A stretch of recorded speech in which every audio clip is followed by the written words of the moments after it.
Hi guys, welcome to Building Blocks, and we're going to be talking about simple shapes initially, and this is going to be where we can crack open Blender and start making some stuff as well. So simple shapes that go together well, they're all basically triangles. A right angled triangle is a square split in two, and that can also make a hexagon, which is three general shapes, basic geometric shapes that tessellate all the time perfectly.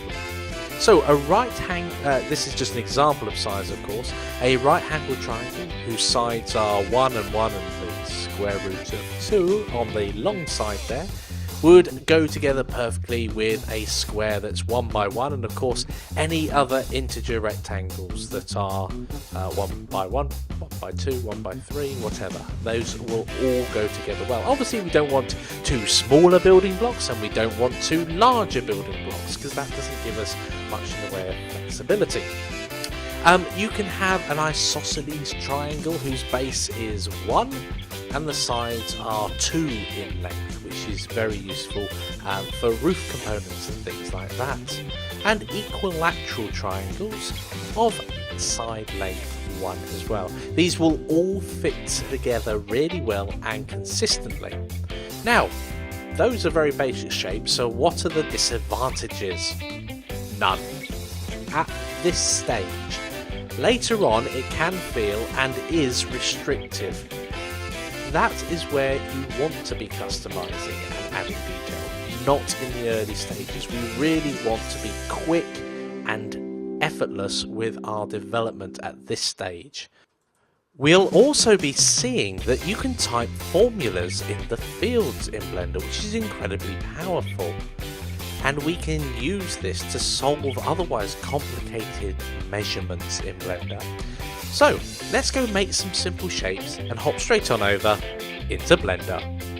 Okay, so now we're back over in Blender. Our first thing I'm going to do is show you the two things that I've already created. Now bear in mind I'm in my game asset pack folder that I've created under assets under meshes. So I have gone ahead and created a mesh object that's a square with the sizes and dimensions here. It's 2 by 2 by 2.5 in the outliner,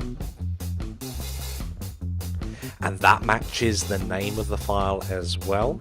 We've got the origin at 0 and it comes out by 0.25 in height. Nice, simple, straightforward shape to make. And of course we may come back and alter that later, perhaps move the origin itself to a more appropriate location if necessary, or if we find we're needing to import these more vertically than flat, which may be an option, then we can rotate it round and save it again. The other one is simply this cut in half. Let's go and open that now, and that's the right angled triangle, and that is exactly the same as a square, it's just chopped in half, and that will help us with any corner pieces or braces that we need to put together. Perfect. So let's go and hop over to something more exciting. I'm going to open up a brand new Blender file. And let's go ahead and make the equilateral triangle. Now, this is probably the first and only time I've used Pythagoras since I've left school. I knew there was a reason for it, but no one really filled me in with the details. So I'm going to add a mesh, but this time I'm not going to add a plane or anything along these lines. I'm going to add a single vertex. Now, if you can't see these options that I'm currently using, that means you've not turned on something in the user preferences and add-ons. We've used it in previous ones, but if I just type in here mesh, that should give us the thing. Is it not mesh? Let's just have a look down here. Sorry, yes, it's add mesh extra objects. You need to make sure that is ticked, and of course save your user settings as well at the end. So add mesh extra objects, make sure there's a tick in that box.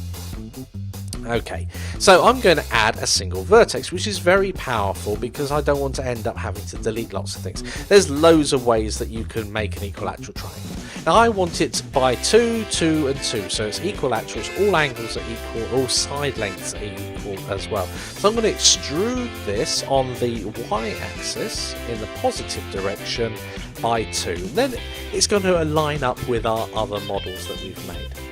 Now the question is here, so let's spin this round so the vertical's going up. So the question is here, how do I make these sides and angles right? Because unfortunately, Blender can show you the angle that you've moved a line relative to another, but it cannot give you accurate angles. You can't say, I want this at 60 degrees, which would be the equilateral triangle. It would make it a lot easier, but unfortunately you cannot do that. So what we can do is select this edge and split it in two. And when we split it in two, we're essentially making the equilateral triangle out of two right-handed triangles. And I'm going to have to scratch my head for a few moments whilst I figure out the maths involved. This bottom one, if I remember correctly, the two right-angled sides are labelled A and B, and then the diagonal moving across is C, and it's A squared plus B squared equals C squared. Hooray, I remembered. So we need to find out this one here. No, we don't. That's 1. So this one's here is going to be 2. So that's going to be 2. This one's going to be 1. So 1 squared plus something squared equals 2 squared. And we can break that down. We know that this is probably going to be 4. This half squared is going to be 0.25, and there's an unknown here. So what we can do here is go ahead and select the vertex that we've just created by subdividing, which is smack bang in the middle, and extrude in the X direction by, it doesn't matter. Because what we can then do is either in this vector area down here in the tool shelf, or indeed on the properties panel, we've got an X coordinate for the vertex itself, and that means we can type in a formula here, which is really, really powerful. Okay, so let's go ahead, and whatever we're going to have here is going to be the square root of something. And the shortcut for the syntax, what you need to type for square root is SQRT, square root. And then we need to open brackets and put whatever we're square rooting in there. So for instance, if we put 9 in there, the answer will be 3. When we click on that again, it doesn't keep the formula. That is important. It's not like Excel where you calculate a formula and it keeps the formula in the background. It just gives you the result of that. So SQRT, open brackets. Okay, so we're going to have, let's just see here. There's going to be 4, which is 2 squared, which will be this long edge here. So the square root of 4 minus, sorry, not the square root of 4, the square root of 2, which is 4. Sorry, the square of 2, which is 4. Oh dear, this is complicated. And then finally this bottom bit, which is 1. So 4 minus 1. Because 1 squared is 1. Okay, so that is the square root of 3. So let's go ahead and do that now. 1.73. Now what we should find now is that when we join here and here up, there we go, we'll fill that in and then do this one. I'm going to remove this vertex in the middle and keep it as one solid line. Finally filling in the face, and the other ones were 0.25 tools, so it makes sense here to go 0.25. And then of course we can name it appropriately as well. Now it does look like here that I've gone the wrong way, so let's just try extruding again by is this minus 0.25? Have I made my, I think yeah, it's flipped around, so I'm just going to flip the normals there. There we go. And now when I extrude in the z-axis by 0.25, it should go in the, sorry, z-axis, not x-axis. Yeah, there we go, it's gone up by the right amount. Now, of course, have I named things appropriately? It's just called vert at the moment. That is no good. So this is a, it's an static mesh because it's not deforming in any way and doesn't have a skeleton associated with it. What do we need to call this? An EQ triangle, and it's simply 2. I don't need to give any more information than that because it's going to be 2 by 2 by 2. There you go, 2 by 2.45, and then I'm just going to highlight that all and copy that so I can actually save it. And remember, we're going to save that in our directory, so let's go ahead and have that there. So there we go. Excellent, so we've got that one all laid out here, and of course it's time for you guys to have a challenge. Okay, I'd like you to make some basic building blocks. So go ahead and make an isosceles triangle with a base of 2 and sides of 4 Blender units in length. You can use the technique that we've gone through, or you could use any other technique that you so wish. Make sure it has a thickness of 0.25. Now create the plane and make it into a 3D object of 0.25 in thickness and the right angled triangle, which you should be able to derive from the square that you've extruded out. Make a basic wall with a doorway and window in it. So you're going to take that basic plane that you've got and start modifying it slightly to create a doorway and a window. Don't worry about anything fancy at this point. Make the doorway a simple right rectangle cutout, and the same with the window as well. In fact, you could make the window a smaller square in the middle.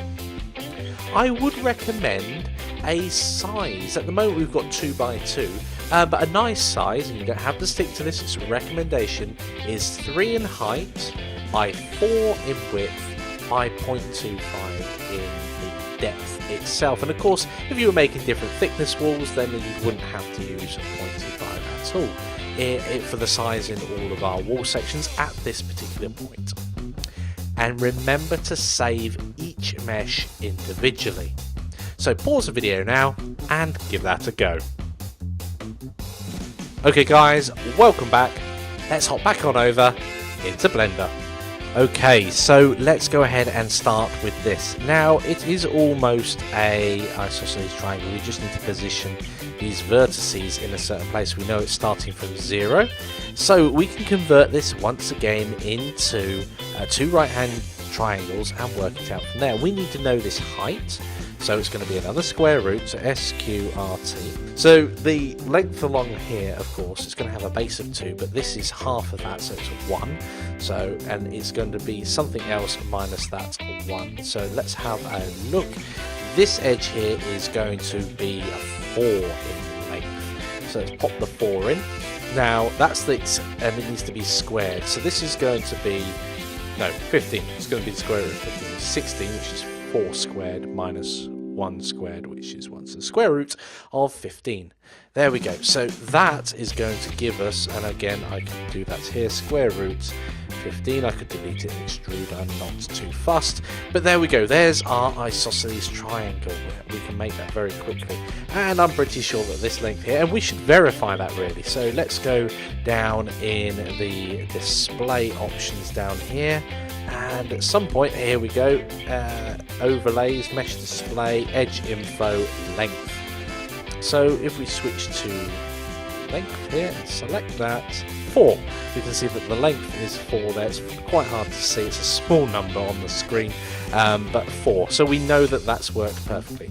So of course, I'm going to static mesh IS triangle, or EIS, I missed the thing there, EIS triangle, 2 by 4 by 0.25, so that's fine. I'm going to copy all of that and go ahead and save that as, and paste that in.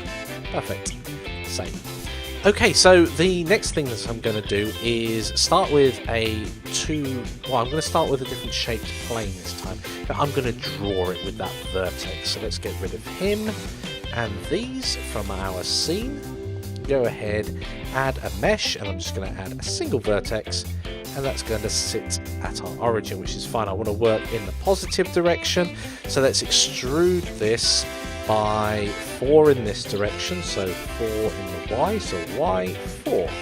Let's then extrude that up in the x-axis by 3, and that gives us an opportunity, of course, to create a doorway in the middle. And we can create various ways of doing this. In fact, because we're working in whole Blender units here, I'm going to abort what I'm doing. Don't like what I'm doing anymore. I'm going to change it to increments, which we can see it's already turned on to on the snapping, and just turn on snapping. Now what this means is it's going to move in increments, which is really nice because I can go across here, extrude and go up by 2 in the x-axis. There we go. Make sure I am still there. I'm going to view it from the top to prevent funny stuff from happening.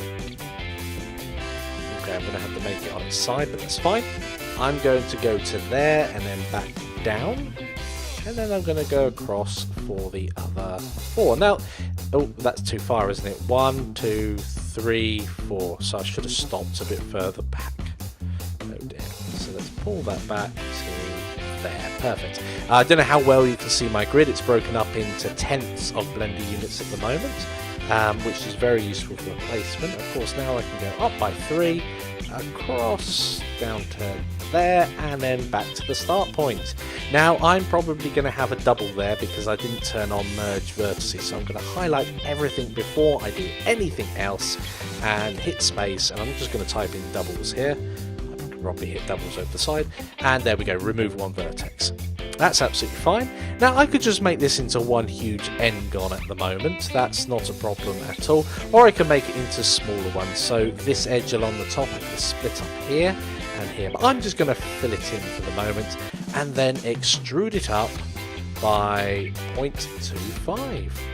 So there we go, that is that one done. Of course I can put this doorway in the centre if I wanted to, but I'm going to leave it like that. Finally, I need to go ahead and name it and save it. So I'm going to call this SM Wall Door. So you know where it is, and it is 3 by 4 by 2.5.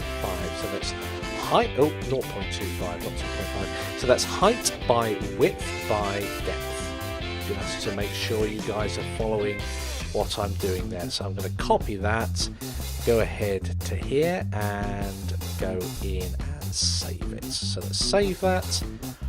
So we're building up a nice collection of building blocks here. We're going to use them soon to build some stuff. But let's start a new file and do a very similar thing. Thought I could modify that, and I think that's going to be far too much to do compared to just adding a new vertex.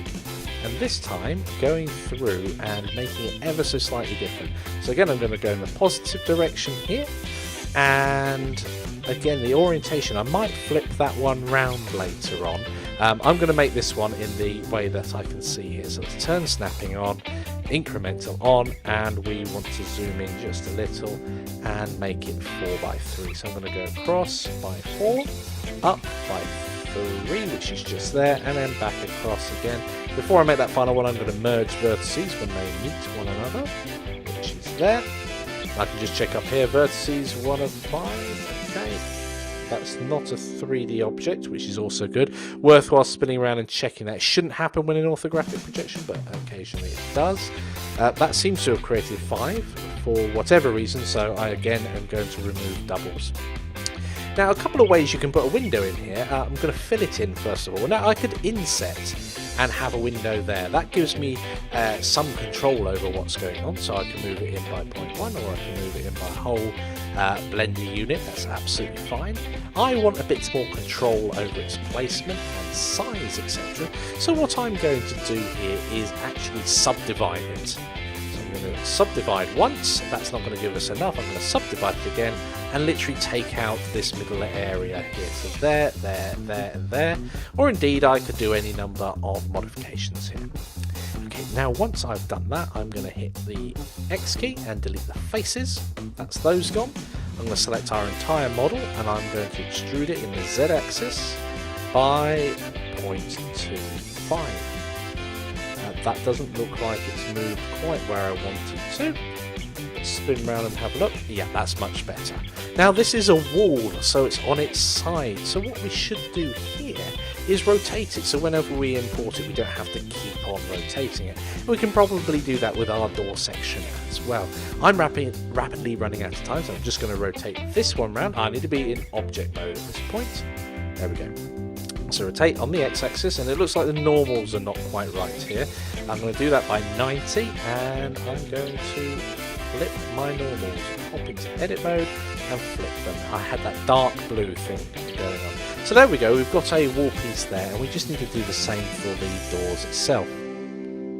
And there we go, we've got some basic assets all made up and saved individually. How did you guys get on? Did you make a slightly different variant on these assets? Please share in the discussions, and I will see you in the next lecture.